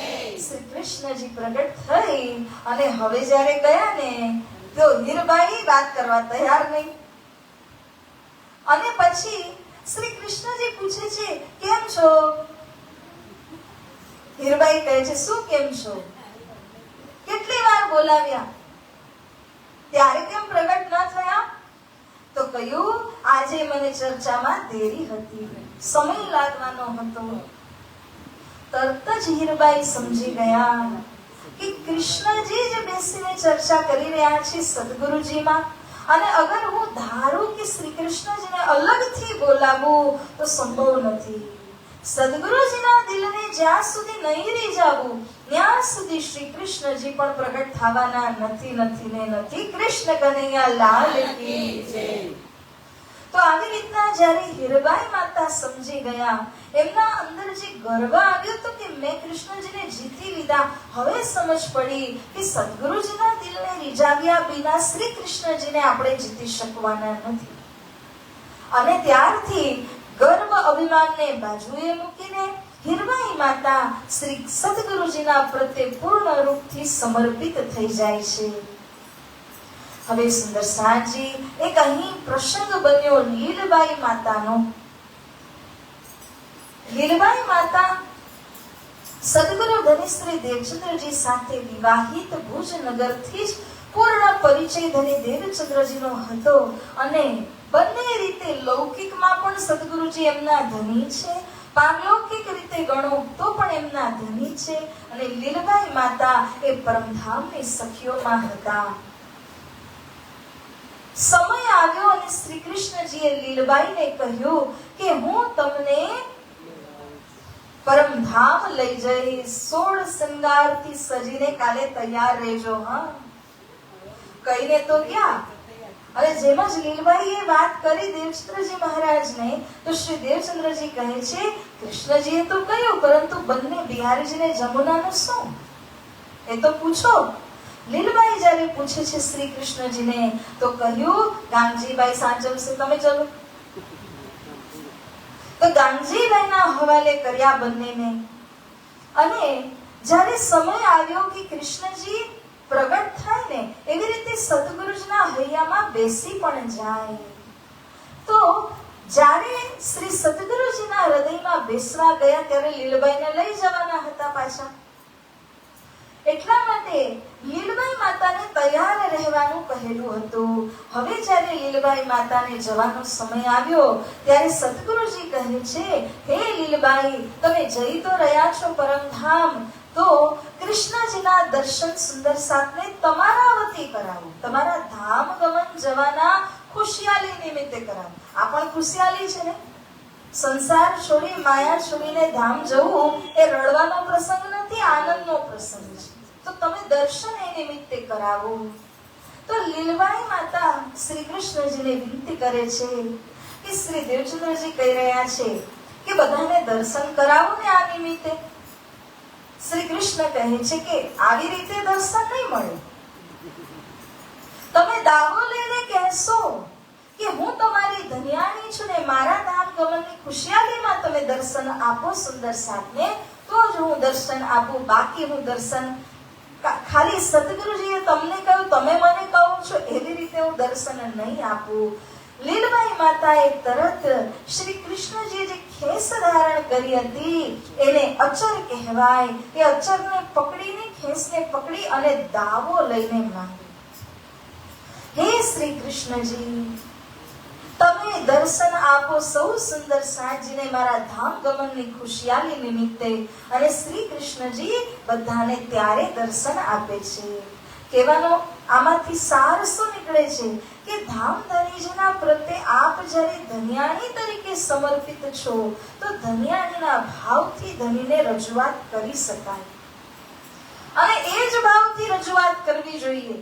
ઓલાએ કીધું એટલે આપો એવું નહીં. ધણી મારા ખાतिर તમે આપો, હું તમારી અંગના છું, આપ મારા ધણી છો. એમાં પાછું ફોર્સથી કહેવાની આવશ્યકતા નથી, જબરજસ્તી નથી. હક છે. આ હક લઈને સપ્રેમ આપણે વિનંતી કરવાની જગ્યામાં છીએ. તો એવી રીતે લીલબાઈએ જ્યારે દર્શનની માંગ કરી, તો શ્રી કૃષ્ણજી એમના ધામ ગમન નિમિત્તે એ દિવસે ફરીવાર દર્શન આપ્યા અને સૌ સુંદર સાજીને લીલબાઈ માતાના નામથી દર્શન આપીને ધન્ય ધન્ય કર્યા. તો આવી રીતના લીલબાઈ માતા તન છોડે છે. ક્યાં પ્રવેશ્યા? કૃષ્ણજીમાં. કૃષ્ણજી ક્યાં બેઠા? સદગુરુ મહારાજના હૃદય. સદગુરુજીના હૃદયમાં. ત્યારે સમજવાની વાત એ છે, અત્યારે લીલબાઈનું છે, આગળ આપણે ગોવર્ધનભાઈનું સમજીશું.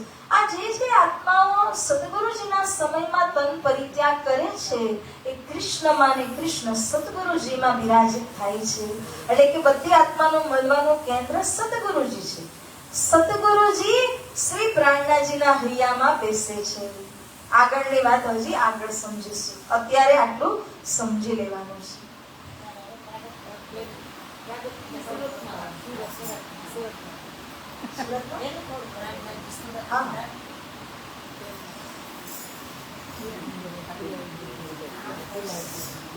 તો સુંદર સાંજી આ પ્રસંગની રીતે આપણે લઈએ કે પછી સમય થઈ રહ્યો છે એટલા માટે સારું, જેવી આપ સૌની ઈચ્છા આજ્ઞા એ મુજબ કરીએ.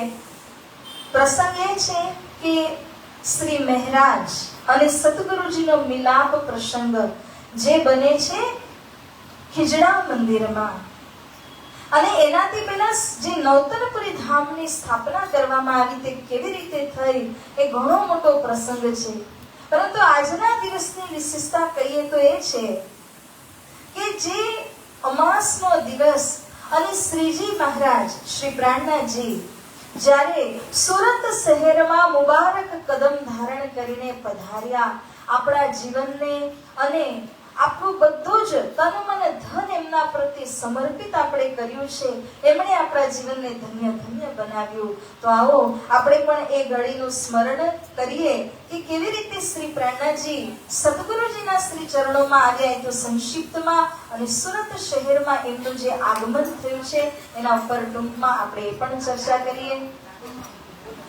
12 વર્ષના શ્રી મહારાજ 12 વર્ષ 2 મહિના 10 દિવસની ઉંમરમાં સદગુરુજીના પાસે આવ્યા. મોટા ભાઈ ગોવર્ધનની આંગળી પકડીને સદગુરુજીએ એમને પોતાની પાસે બેસાડીને પોતાનો જોશ આવેશ શ્રી મહારાજજીને પ્રદાન કર્યું. અને ત્યારથી શ્રી મહારાજની ઉપર પલ પલ કૃપા વધતી ગઈ. શ્રી મહારાજ જાગૃત થાય છે. જાગૃત થઈને સદગુરુજી એમને ખૂબ જ જ્ઞાન પીરસીને પોતાના બરાબર બનાવે છે.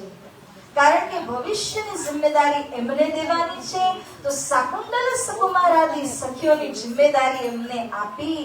જેના કારણે શ્રી મહારાજ જાગૃત થયા બાદ શાકુંતલ અને સુકુમાર સખીઓની શોધખોળ કરતા અલગ અલગ દેશ વિદેશના જગ્યાઓમાં ફરતા પહોંચી ગયા હતા મસ્કત અને આબાસી બંદર આદિ સ્થાનોમાં. ત્યાંથી જ્યારે પાછા આવ્યા તો ઠઠ્ઠાનગરથી વળી પાછા અહીંયા ભારતની અંદર જ્યારે આવે છે તો નલિયા બંદર આવ્યા. અને નલિયા બંદરથી હવે આગળ પ્રસ્થાન કરવાના થયા. બિહારીજીને વિદાય આપી તો નલિયા બંદરમાંથી આવે છે તે સમયે ધોરાજી આવી. ધોરાજીમાં એક દિવસ સુધી રહીને પ્રેમજી થાવર બળદગાડું લઈને આવેલા અને શ્રી પ્રાણનાજીને બળદગાડા પર સવાર